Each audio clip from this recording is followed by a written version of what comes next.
کیا ڈپریشن کے بارے میں اب تک کی جانے والی دعوے بے بنیاد تھے؟ BBC سائنس ایک تازہ تحقیق میں سامنے آیا ہے کہ ڈپریشن انسان میں ہیپی ہارمون یعنی سیروٹونین کی کمی کے سبب نہیں ہوتا۔ اس تحقیق نے ان تمام دعووں پر سوالیہ نشان لگا دیا ہے جن سے جوڑ کر ڈپریشن کو دیکھا اور سمجھا جاتا رہا ہے۔ اب یہ بھی سوال کی جا رہی ہے کہ ڈپریشن کے علاج کے طور پر سیروٹونین بڑھانے کی دوا مریضوں کو دینا کیا ٹھیک بھی ہے؟ لیکن اس ریسرچ میں ایسا بالکل نہیں کہا گیا ہے کہ یہ ادویات ڈپریشن سے مقابلہ کرنے میں مدد نہیں کرتے۔ تاہم جو سب سے بڑا سوال سامنے آیا ہے وہ یہ کہ ہم ذہنی امراض اور ڈپریشن کے بارے میں کیا سمجھتے ہیں، انہیں کس نظر سے دیکھتے ہیں اور اس سے لڑنے کے لیے کس حد تک تیار ہے۔ برطانیہ میں رہنے والی سارا ذہنی امراض سے متاثر ہے۔ جب انہیں پہلی بار دورہ پڑا تو وہ قریب 20 برس کی تھی۔ ڈاکٹروں نے ان کو بتایا کہ ان کے علاج کے لیے جو ادویات دی جا رہی تھی وہ اسی طرح ضروری تھی جیسے ذیابیطس میں انسولین کی ضرورت پڑتی ہے۔ ان کو بتایا گیا کہ یہ ادویات ان کے دماغ میں کیمیائی عدم توازن کو سدھارے گی اور انہیں یہ ادویات تا عمر لینا ہوں گی۔ سارا کی والدہ بھی ٹائپ 1 ذیابیطس کا شکار ہے، اس لیے انہوں نے ڈاکٹروں کی بات کو بہت سنجیدگی سے لیا ہے۔ سارا ان ادویات کو استعمال کرتی ہے، حالانکہ ان کا کہنا ہے کہ ان ادویات کا ان پر منفی اثر ہوا اور انہیں طرح طرح کی آوازیں سنائی دینے لگی۔ ان کو ایسی آوازیں بھی سنائی دیتی تھی جو ان سے خود کی جان لینے کو کہتی تھی۔ سارا کو دی گئی اس مشورے کی کوئی طبی بنیاد نہیں تھی کہ ان کے ادویات ذیابیطس کے علاج کی طرح ان کی مرض کے خلاف کام کریں گی۔ انہوں نے کہا، ایسے میں آپ کو محسوس ہوتا ہے کہ انہی لوگوں نے آپ کو دھوکہ دیا جن پر آپ نے یقین کیا۔ سارا کو بجلی کی جھٹکی بھی دی گئی جس کے بعد انہیں بولنے اور چلنے میں مسائل پیش آنے لگے۔ انہیں بہت زیادہ طاقتور ادویات دی گئی تھی۔ وہ واحد مریض نہیں جن کے ساتھ ایسا ہوا۔ متعدد ماہر نفسیات کا کہنا ہے کہ انہیں پہلے سے اس بات کا علم تھا کہ ڈپریشن سیروٹونین کی کم سطح کی باعث نہیں ہوتا، اس لیے اس تحقیق میں کہی جانے والی باتیں کوئی نہیں ہے۔ حالانکہ اس ریسرچ کی منظریام پر آنے کے بعد جس قسم کا رد عمل سامنے آیا، اس سے یہ بات واضح ہوتا ہے کہ بہت بڑی تعداد ان لوگوں کی ہے جنہیں اس بارے میں علم نہیں ہے۔ متعدد لوگوں کا خیال ہے کہ اینٹی ڈپریسنٹ ادویات ذہن میں کیمیکلز کے عدم توازن کو ٹھیک نہیں کرتے، اور متعدد کا خیال یہ بھی ہے کہ ان ادویات کا ڈپریشن سے مقابلہ کرنے میں کوئی کردار نہیں ہوتا۔ ایسی صورتحال میں طبی ماہرین خدشہ ظاہر کرتے ہیں کہ ادھوری معلومات کی بنیاد پر بہت سے مریض ادویات کا استعمال چھوڑ سکتے ہیں۔ اگر کوئی ایسا کرتا ہے تو انہیں ودڈرال یعنی دوا چھوڑنے کے اثرات کا سامنا ہوگا، یعنی اچانک ادویات چھوڑنے سے انہیں مختلف قسم کی تکلیفوں کا سامنا کرنا پڑے گا۔ برطانیہ کے نیشنل انسٹی ٹیوٹ آف ہیلتھ اینڈ کیئر کا کہنا ہے کہ ان ادویات کا استعمال اچانک نہیں روکنا چاہیے۔ صحیح طریقہ یہ ہوتا ہے کہ ڈاکٹر کی مشورے کے مطابق آہستہ آہستہ ان کی خوراک کو کم کیا جائے۔ ریسرچ میں کیا پتہ چلا؟ اس تحقیق میں 17 مختلف سٹڈیز کو شامل کیا گیا اور معلوم ہوا کہ صحت مند اور ڈپریشن سے متاثرہ افراد کے دماغ میں سیروٹونین ہارمون کی سطح الگ الگ نہیں تھی۔ تحقیق میں جس ایک اہم دعوے کو غلط قرار دیا گیا وہ یہ کہ ادویات دماغ میں سیروٹونین کی کمی کو پورا کر کے ڈپریشن کا مقابلہ کرنے میں مدد کرتی ہے۔ لندن کی معروف ماہر نفسیات ڈاکٹر مائیکل بلوم فیلڈ نے کہا کہ ہم لوگ جانتے ہیں کہ سر درد سے لڑنے کے لیے پیراسیٹامول کھائی جاتی ہے، تو کیا اس کا یہ مطلب ہوا کہ دماغ میں پیراسیٹامول کی کمی کی وجہ سے سر درد ہوتا ہے؟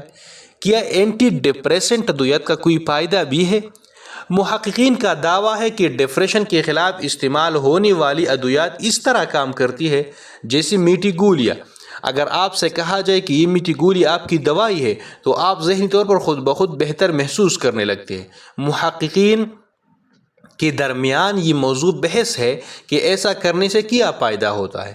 تاہم یہ بھی سامنے آیا ہے کہ بہت سے لوگ اینٹی ڈپریسنٹ ادویات کھانے کے بعد بہتر محسوس کرنے لگتے ہیں، لیکن نسخہ لکھتے وقت ڈاکٹروں کو نہیں پتہ ہوتا کہ کن مریضوں کو اس سے فائدہ ہوگا۔ برطانیہ کے رائل کالج آف سائیکاٹرسٹس کی پروفیسر لینڈا گاسک کا کہنا ہے کہ اینٹی ڈپریسنٹ ایسے بہت سے لوگوں کی معاملے میں مددگار ثابت ہوتی ہے، خاص طور پر بہت مشکل اوقات میں۔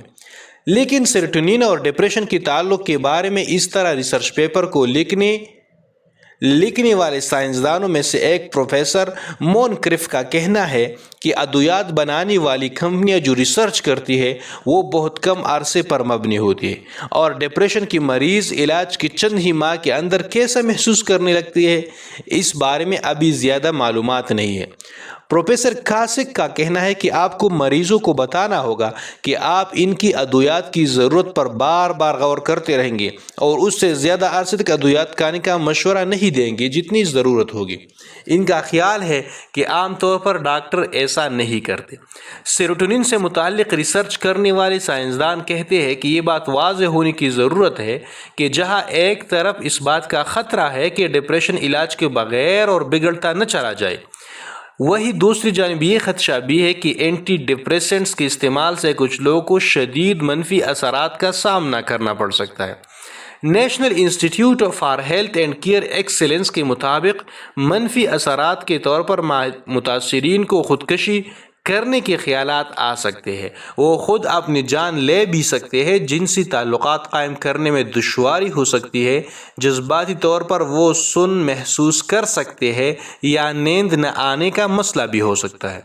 گزشتہ موسم خزاں سے برطانیہ میں طبی ماہرین سے کہا گیا ہے کہ وہ ڈپریشن کو کم سنجیدہ متاثرین کو ادویات دینے سے پہلے تھراپی، ورزش اور مراقبہ کرنے کا مشورہ دیں۔ اس ریسرچ کے منظریام پر آنے کے بعد متعدد گمراہ کن رد عمل سامنے آئے، جنہوں نے ڈپریشن کے علاج کے بعد اب تک کی طریقہ کار کے بارے میں بھی یقینی کو فروغ دیا۔ مثال کے طور پر یہ رد عمل کہ ڈپریشن کے خلاف ادویات کا استعمال افسانوی دعووں پر مبنی ہے، حالانکہ ریسرچ میں اینٹی ڈپریسنٹ ادویات کے بارے میں کچھ نہیں کہا گیا تھا۔ سیروٹونین ہارمون موڈ کو بہتر بنانے کے لیے ذمہ دار ہوتا ہے۔ بھلے کسی شخص میں اس کی کمی نہ ہو، لیکن اس کی خوراک دیے جانے سے انسان میں خوشی کا احساس پیدا کیا جا سکتا ہے، بھلے تھوڑی ہی دیر کے لیے صحیح، اور خوشی کی حالت یا پھر کم مایوس ذہنی کیفیت میں انسان حالات، ماحول اور لوگوں کے ساتھ نئی تعلقات قائم کر سکتا ہے۔ متعدد لوگوں نے یہ بھی دعویٰ کیا کہ اس ریسرچ کے مطابق ڈپریشن کبھی ذہنی مسئلہ تھا ہی نہیں، بلکہ اس کا تعلق انسان کے ماحول سے ہے۔ ریسرچ پیپر کے مصنف ڈاکٹر مارک ہوروتوس کا کہنا ہے کہ بے شک ذہنی اور ماحولیاتی دونوں ہی عناصر ذمہ دار ہیں۔ انہوں نے مثال دی کہ یہ آپ کی جینیاتی نظام پر مبنی ہے کہ آپ دباؤ یا سٹریس کے لیے کتنی حساس ہے۔ ڈاکٹر مارک کا یہ بھی خیال ہے کہ مشکل وقت میں واضح ہونے والے ذہنی مسائل یا پریشانیوں میں کاؤنسلنگ، معاشی مسائل سے نمٹنے کے مشورے اور نوکری بدلنے جیسے اقدامات بھی کارگر ثابت ہو سکتے ہیں۔